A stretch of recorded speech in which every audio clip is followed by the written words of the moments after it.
For round 3 of the Blancpain GT Series Endurance Cup, we're in the south of France. We're at the Circuit Paul Ricard.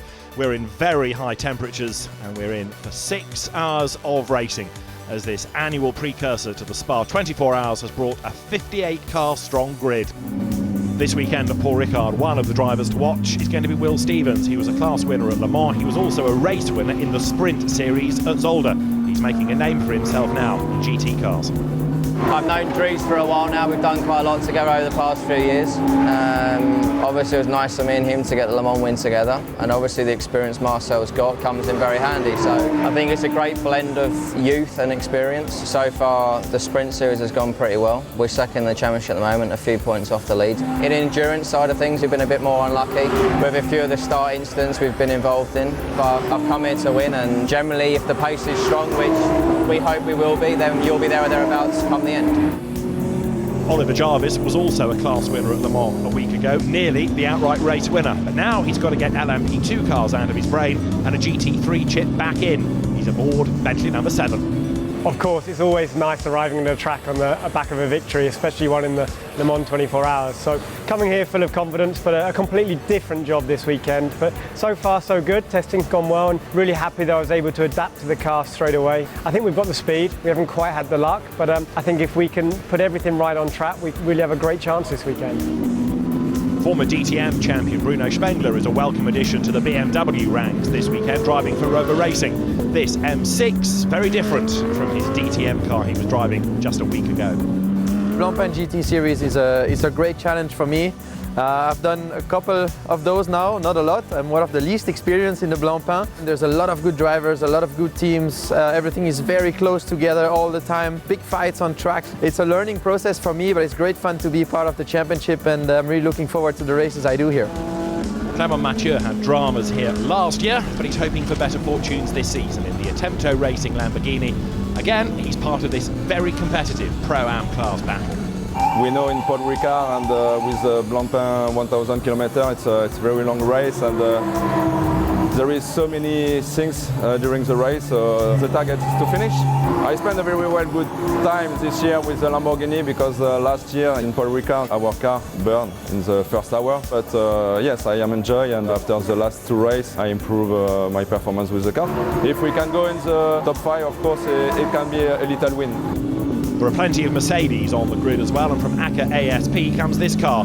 Jules Gounon, son of Jean-Marc, former sports car star himself, is at the wheel, and in his hands is a very quick car. The challenge is really hard. I mean, you have a lot of good drivers in Pro-Am, especially the pro driver. You have a lot of factory driver also in Pro-Am, and the amateur class is just getting higher and higher every year. So it's a tough race. I mean, it's a 6-hour race. We need to do no mistake to get out of the trouble. We need to do a good strategy also, because if you pick up a safety car with the pro driver, it's always a bit tricky. The team is French, so I mean, everybody feels a bit at home, and we really want to do a good race here to show to our fan family that we perform well in France at home. And also in Pro-Am is the Oman racing team Aston Martin. It was the winning car at Monza after a great stint by Johnny Adam, who was a class winner at Le Mans on the penultimate lap a week ago. Like the blue touch paper, stand back. Coming off Le Mans victory is quite a special feeling really for myself and everyone at Aston, but full attention is turned to this weekend. We're doing really well this year in Blancpain, having had a first and a second. It's a really special race because of the darkness, you know, as it goes into the night, and yeah, we don't get much practice as well, straight into the race pretty much, straight into the dark race, but staying out of trouble is key at the start. It's going to be a warm race, it's a really nice weekend weather-wise. The key is just to finish as high up as we can and try and just keep that momentum going in towards Spa 24.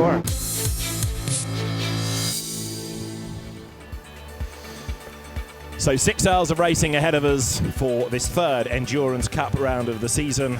We talk about it being, if you like, a warm-up for Spa, but it's a race in isolation. There are points on offer, extra points of course, over and above the normal 3-hour allocation of points, so it's an important part of the championship season. You get 33 points for a win here, 24 for second, 19 for third, and so on for the top 10 in each class. And 6 hours of racing in very high temperatures. The track temperature has dropped a little. It was 41 earlier in the afternoon. It's now 38.7 degrees. The pit lane is closed and we are good to go. But presiding over all of this on the grid is a very proud Stefan Rattel. Stefan, reasons to be cheerful. 1, 2 and 3. You got married last weekend. You're celebrating 25 years of the SRO organisation and a big party in November. And you got another stellar grid here at Paul Ricard. Yes, many reason to be married. First of all, to my lovely wife, Mary, who's just behind me. It was very nice. I had only the weekend of Le Mans to do it because it's about the only weekend where I didn't have a race myself. The second point is it's exactly this weekend, 25 years ago, not SRO, but me. I was working for Venturi that I organized my first ever race. Was at Le Mans with the Venturi trophy, and it was the beginning of everything. So we will do a big celebration in Paris in November. And the third thing, of course, is the grid here, which is the Blancpain GT Series remains so strong. The competition keeps on rising, and it's a wonderful event here. We're very happy. So there is the pole position car. It is the Mercedes-AMG Team Black Falcon entry of Luca Stolz, Adam Christodoulou and Jelmer Berman. Jelmer will start, despite, we understand, having a shoulder injury from a cycling incident a few weeks back, but Jelmer Berman will go first in the car that he put onto pole position right at the end of Q3. And could this be a Mercedes circuit? Long straights, the grunt and go sections playing into the hands of the Mercedes, so that may well turn out to be a victorious car. But as we know, so much can happen in 6 hours of racing around here. And Adam Christodoulou, one of the pole-sitting Mercedes drivers, is with Watty. Let's join them now. Adam Christodoulou, your teammate Jelmer Berman put the Black Falcon Mercedes-AMG on pole position, but did he do it with a fractured shoulder blade or not? He may have injured himself the other week, so I think we've all got to do the same because he's been on fire all week and it's been pretty incredible. So yeah, to put us on pole position, give us the best shot for the race is pretty impressive with his little injury he's got. Now it's really important for you guys to get the number 4 into the lead because you're not the quickest car on the straight here this weekend.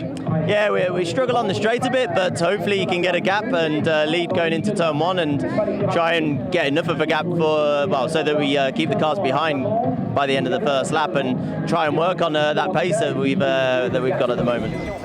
Adam Christodoulou then gets set for his stint. It's going to be Jelmer Berman to start.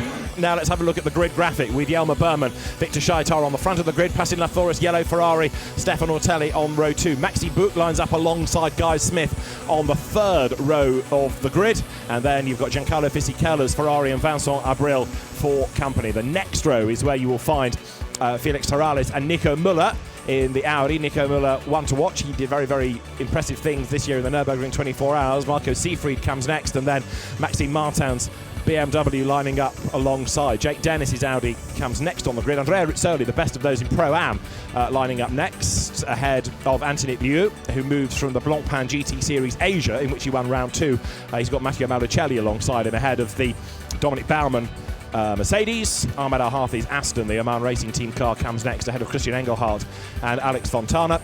And the rest of the grid lines up in formation. As soon as they come out through those last couple of corners, will get themselves into this Noah's Ark 2x2 rolling start formation.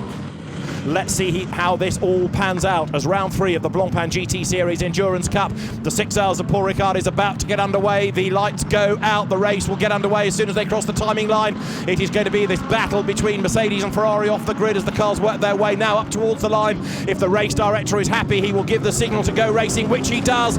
The clock starts. 6 hours of action is going. It is going to be Jelmer Berman in the Mercedes on the inside line. Alongside him in the Ferrari is Victor Scheitar as they dive down towards the first corner at Verrières. Guy Smith in Bentley 7 tries to join that mix as well. And look at this enormous 58 car field pouring down towards the first corner. Have they all made it through safe and sound? Well, 1 or 2 go across the runoff, but the good news is there's no contact, and it is Jelmer Berman in the lead. But look at this battle going on for second. Scheitar just ahead of Guy Smith, and then it's Stefan Ortelli in the big cat in 4th. Yeah, Scheitar was really challenging into turn 1, the Mercedes, but Guy Smith made great start off the 3rd row of the grid, now challenging for that 2nd place as they come around. And look how busy. There's bits of bodywork, bits of marker cones. I think some of the drivers have gone so far inside in these sequence of slow corners.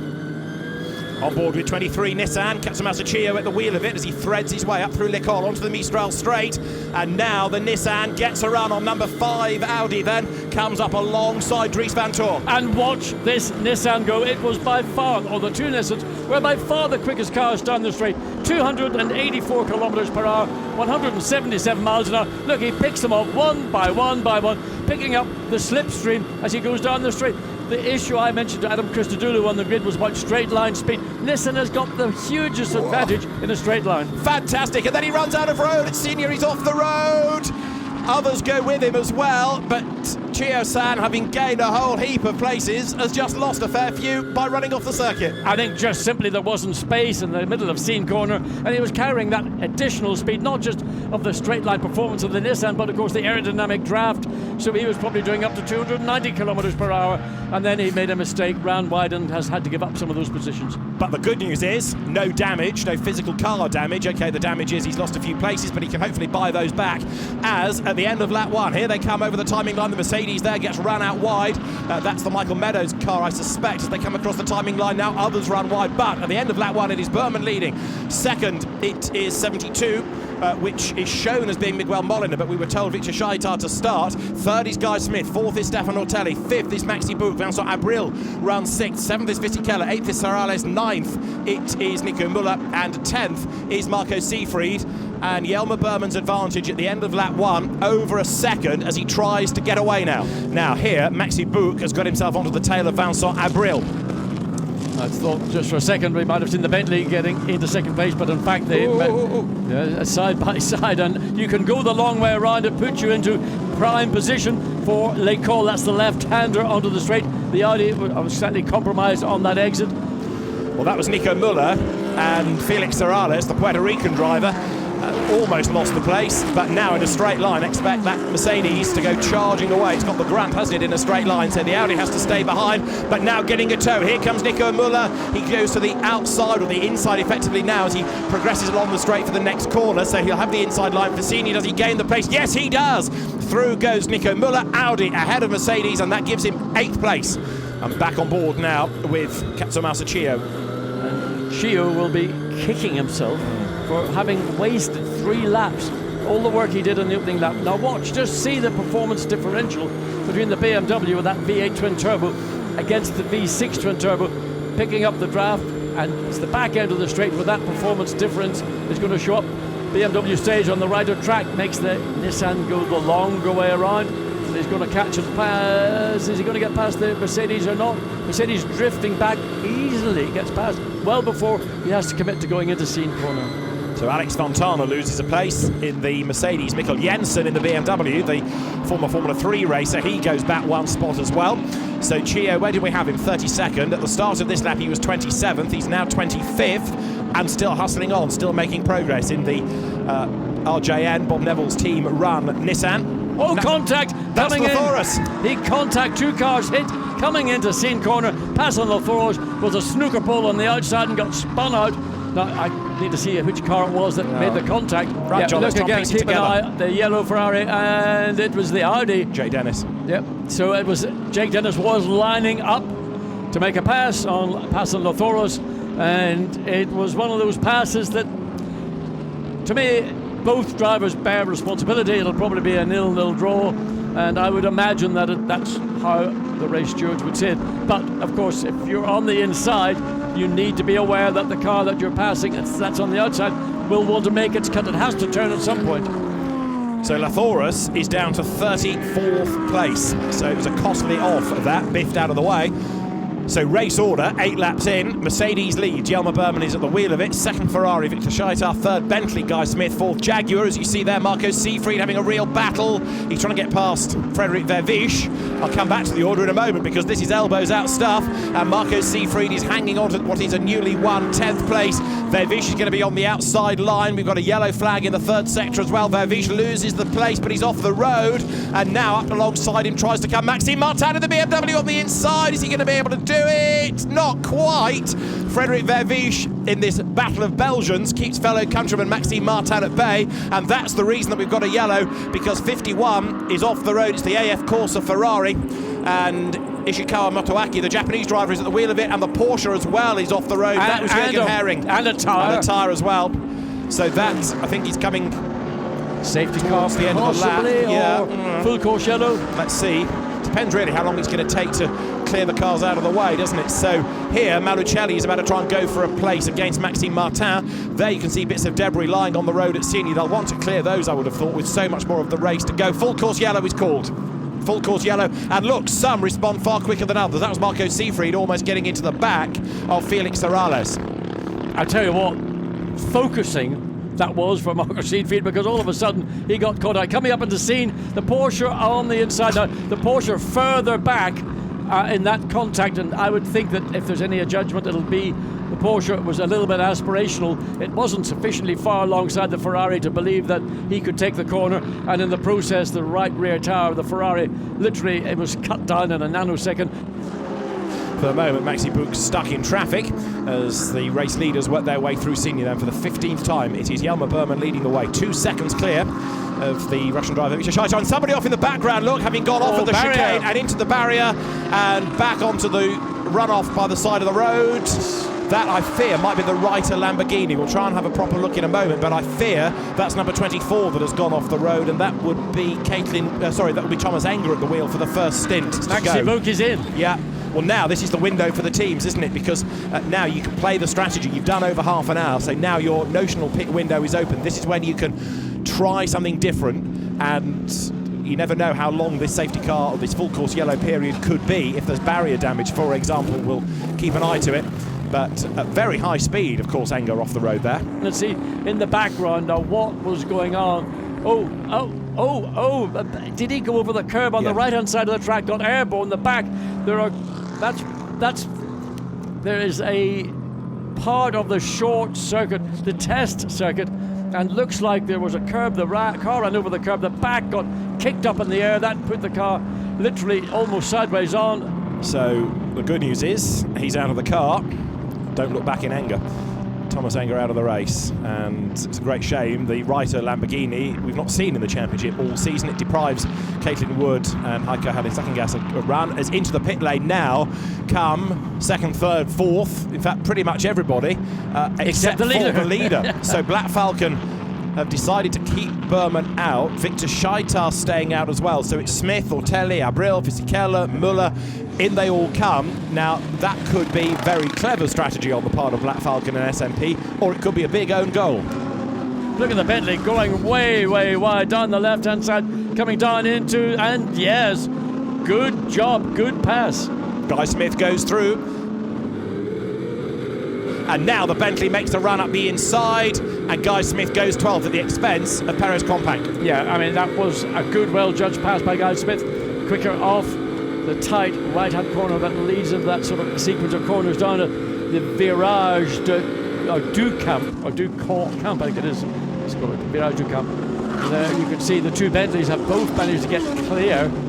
So running nose to tail. This was how Guy Smith made the move. Yes, comes down. This is just after the exit of turns 2 and 3. So Guy gets into position, stays well to the left. The Lamborghini takes the tight line. A little bit of a nudge up the back to remind you that the Bentley's coming through, and that little nudge, let's call it a friendly tap, was enough to unsettle Ezequiel Campec Perez. Just to recap, we've got a number of retirements already, of course. Motoaki is out, Thomas Enger is out, and Rob Bell is in the pits, and I fear effectively out of contention because that car has now lost 6 laps. So last year's winners, Rob Bell, Kerm Nedegaard, not going to win this year. There, Marco Ciocci having a go against Dominic Baumann. The Mercedes ahead when they came over the line. Ciocci lines up for a dive on the inside of the Kaspersky Ferrari. Job done. There he goes. The Jaguar almost sort of following through.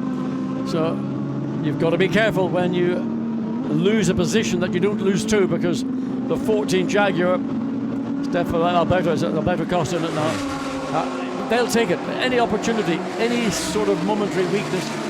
Now Black Falcon, clearly the car about to make its first stop of the afternoon. Yeah, they're ready. It's there. Fabrizio Crestani comes under attack from Marco Ciocci, who prizes open the door and says thank you very much. Now, if you want to pass up the inside, that's the way to do it.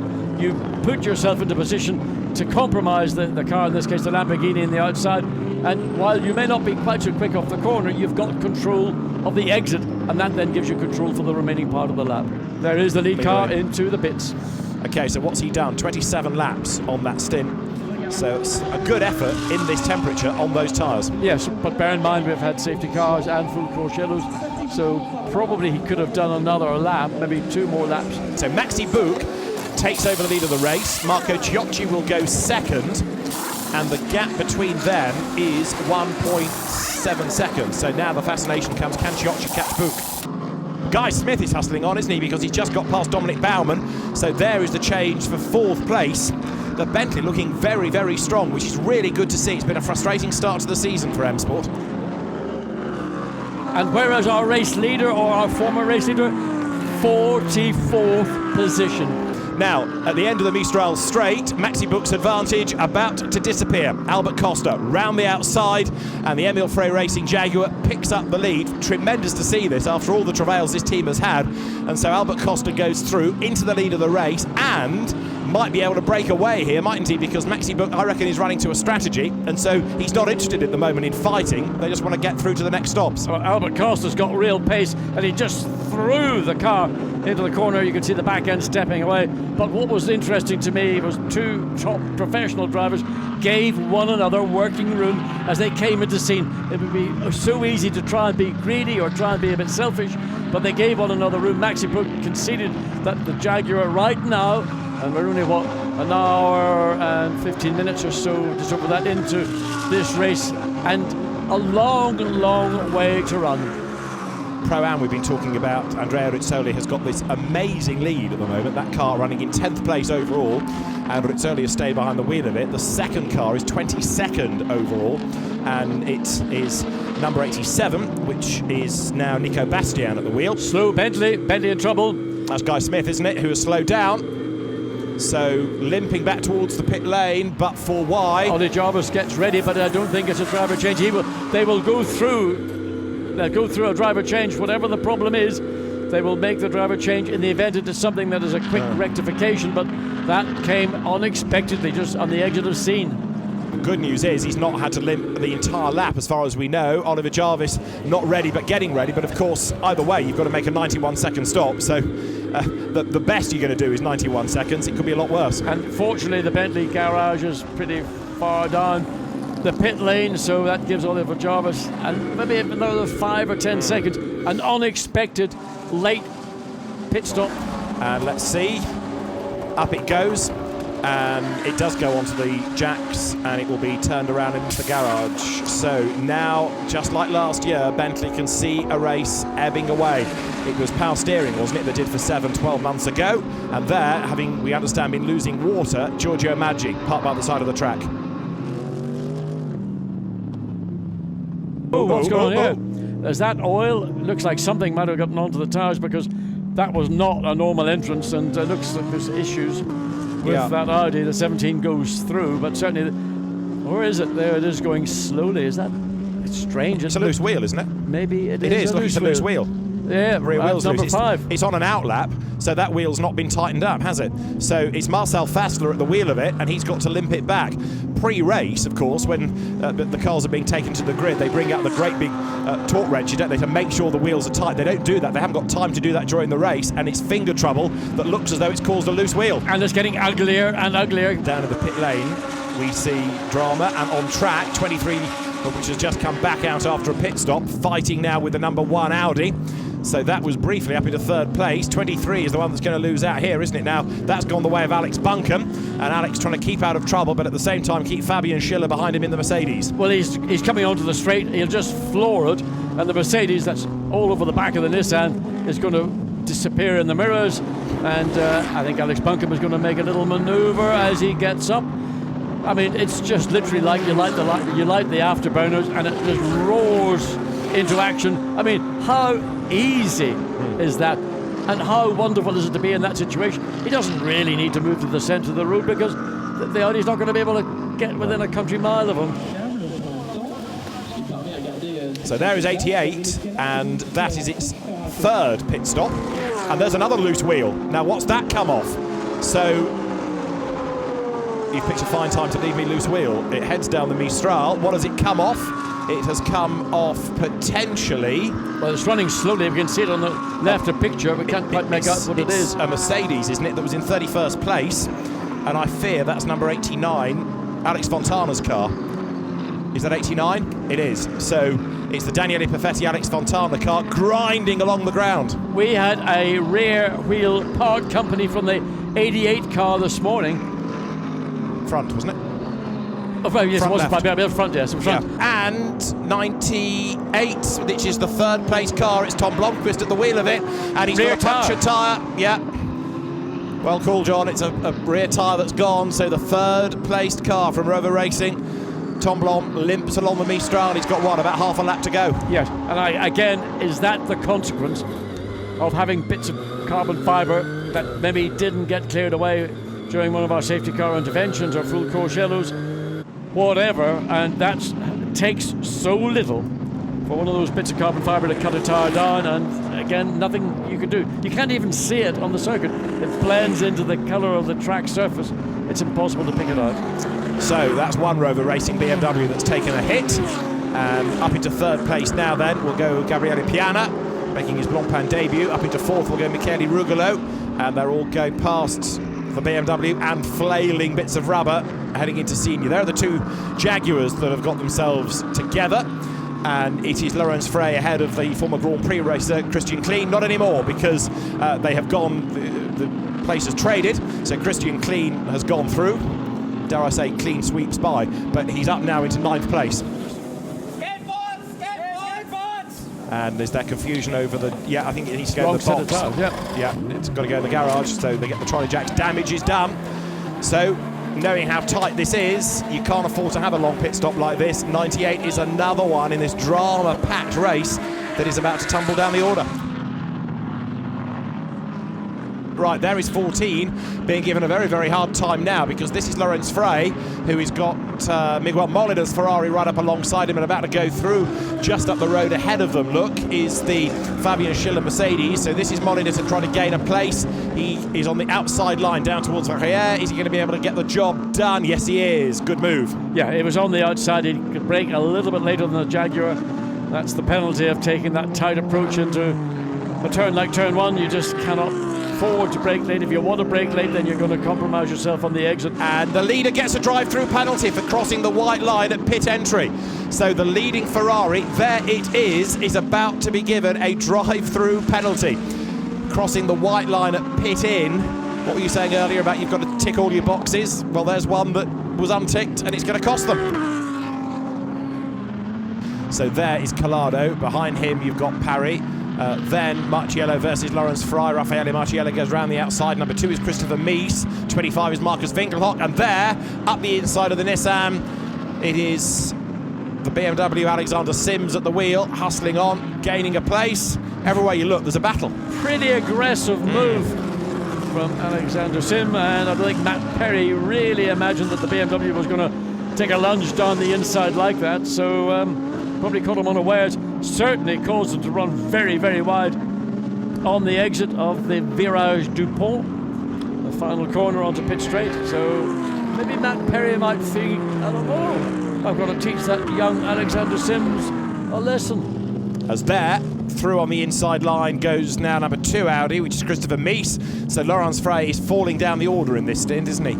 Yes, and one has to say, has to be expected. Yeah, indeed. I mean, as we've been making the point, he's by no means a slow driver, but he's not as experienced or as rapid as many of those around him. He's doing a decent enough job. He's keeping the car in that leading group, but you wouldn't expect him to be on the Ortelli or Costa pace. It's his toy. Let him play with it as he likes. Yeah. There's the move, Alexander Sims.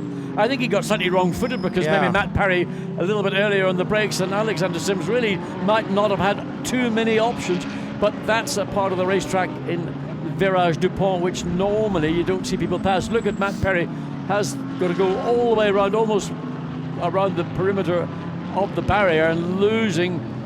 Well, did he lose position? Certainly he would have lost a lot of time to the BMW as a consequence. Laurens Frey has lost another spot, and that means now that 75 Audi has got up and passed, which is the Clemens Schmidt driven car.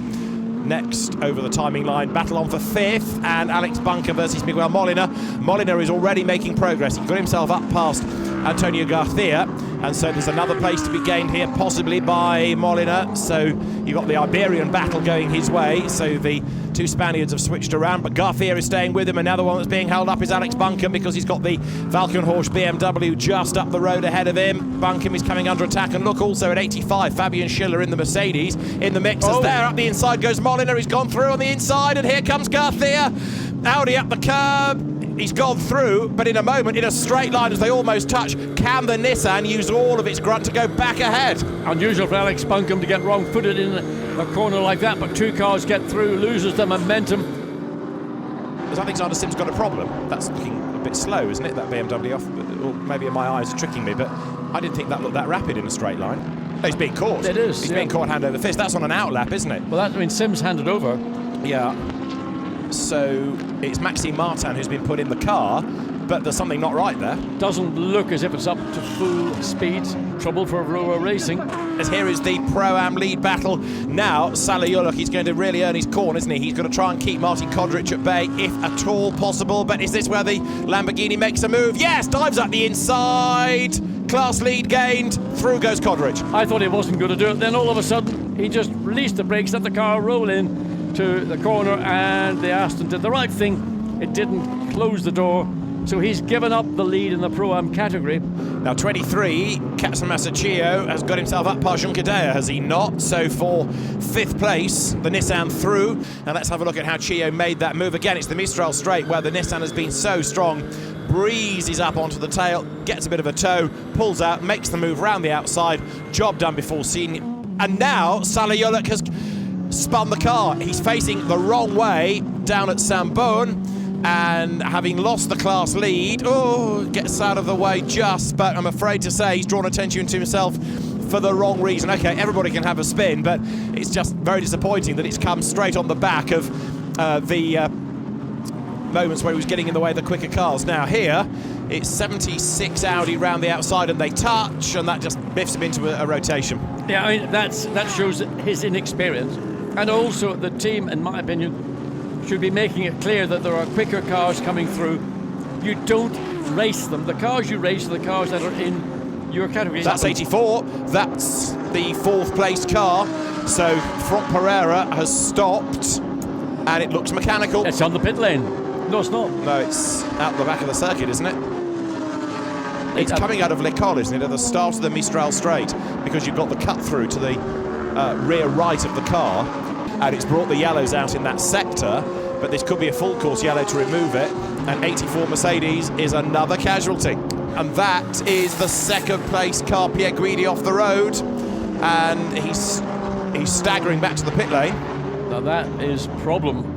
As he got it going again, but he's off to the side of the track, so looks like something pretty, I don't want to say terminal, but certainly pretty serious has happened to the 50 Ferrari. Leader in. Yep. So things beginning to fall very much to the favour of the number 8 Bentley, with just under 1 hour remaining. So the race leader, Maxime Soulet at the wheel, with the opposition effectively being number 72, Davide Rigon. There he is. You've got number 4, Lucas Stoltz, but he's going to have to make another pit stop. So the Black Falcon car is going to drop back there, with the rip-off windscreen being taken away. Pierre Guidi has made it back to the pit lane. The car is refueled and then expected to be spun around and taken into the pit box, as AF Corsa tries to get to the bottom of whatever gremlin this is. Oh, hip and shoulder. Van der Zande taking risks there as he gets up alongside Matt Griffin in the number 16 Mercedes to try and put a lap on that. So he's got a car between himself and Buncombe, but Van der Zande being a little bit overly forceful there. René Rast will be sitting back watching all this. He knows that he can do nothing on the straight to get past the Nissan, but he might benefit as, again, Renger Van der Zande dives down the inside, gets through, good clean pass this time. So now it's Alex Buncombe who's got to be patient. He can't do anything through these next 2 corners. There's no room, and it runs again wide on the exit of the first part, then coming through and up the inside. René Rast, the door was left open. 2nd time Alex Buncombe, untypical of the Somerset driver. There's René Rast, number 1. Now he's got himself into 5th, 4th beckons, and it could be better than that depending on where the Luca Stolz Black Falcon Mercedes returns to the circuit after its last pit stop. And so this is the pit stop that answers a question we posed about 5 hours ago. Was it the right or the wrong call to stay out when everybody else pitted under that full course yellow? So this is going to see this number 4 Black Falcon fall down. So that answers it, doesn't it? It should have come in early instead of staying out to the end of the hour, and now it all becomes apparent, and it will come out just ahead of Renger van der Zande, so that's going to put the car effectively now into 3rd place. Right, so Buncombe over the timing line, and Stolz is back in the pit lane. Now, number 4, the Black Falcon Mercedes, has only just pitted, hasn't it? It's done, what, 2 laps? 2-3 laps, it's back into the pit lane. And there, crawling down the pit lane, is number 4. And it is not going to make it to its box, and that car has come into the pit lane without any power to the rear wheels whatsoever, so Luca Stolz. Again, I mean, what I'm surprised at is a 6-hour race that so many of the lead cars have suffered technical problems.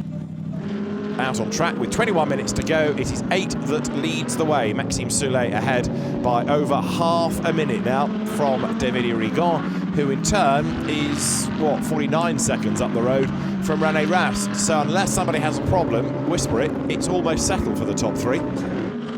So there in Pro-Am is the class leader, Patrick Cuéllar, ahead of Johnny Adam. They've also got another Lamborghini between them. 12th overall is Cuéllar, 14th overall is Johnny Adam, and their lap times are very, very similar, which makes it very hard for Johnny Adam to be able to do anything about the charging Lamborghini here. We're getting a drive-through penalty for 888. David Perel, 2nd in the Am Cup for exceeding a driver's stint time. So that takes some of the pressure off the leading BMW, doesn't it? Which has still got Stefan Kampenhout behind the wheel. Yeah, and that was always going to be the BMW's, again, category to lose. They're in 26th place, and David Perel 29th. But that drive-through penalty is going to consolidate the lead in the AM category. The fireworks are starting, and Andy Soucek and Vincent Abril wait and watch as this very spectacular backdrop will herald home in a moment or two Maxime Soulet through Village up towards Tours, and the celebrations are about to start. Andy Soucek and Vincent Abril are upstanding to cheer home their car. Number 8 Bentley has a corner to go out of Virage Dupont, and it's going to be a win in the 6,000 Paul Ricard in the Blancpain GT Series Endurance Cup. For Bentley, it's going to be a win for Maxime Soulet behind the wheel, for Vincent Abril and Andy Soucek, as at the end of 170 laps, Bentley wins at Paul Ricard.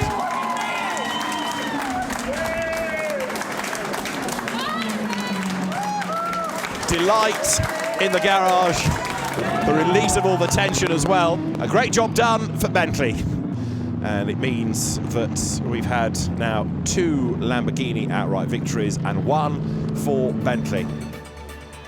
Let's have a look at the way they cross the line then, with the number 8 Bentley taking the win, with Andy Soucek, Maxime Soulet and Vincent Abril the drivers, Victor Scheitar, Miguel Molina and Davide Rigon second, Antonio Garcia, Nico Muller and René Rast third, then Felix Morales, Renger van der Zande and Danny Joncadea ahead of Ordonez, Buncombe and Chio, with Frins, Leonard and Jake Dennis rounding out the top 6.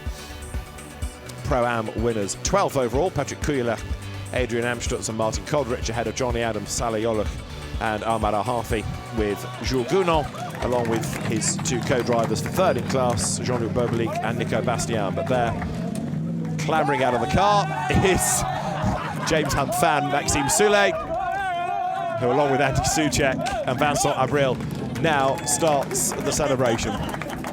It's a win for Bentley at Paul Ricard, and to have a word with the winners is John Watson. Andy Soucek to say joyous celebrations for the number 8 Bentley is an understatement. Fantastic victory, long overdue, well done. We really waited long for this to come. I think it paid off for last year's last stint, and we finally could win an endurance race. I mean, I'm so pleased for everybody in the team, for Bentley, for M Sport. They are such a good bunch of people. My team is fantastic. I mean, I'm the happiest man on earth, really.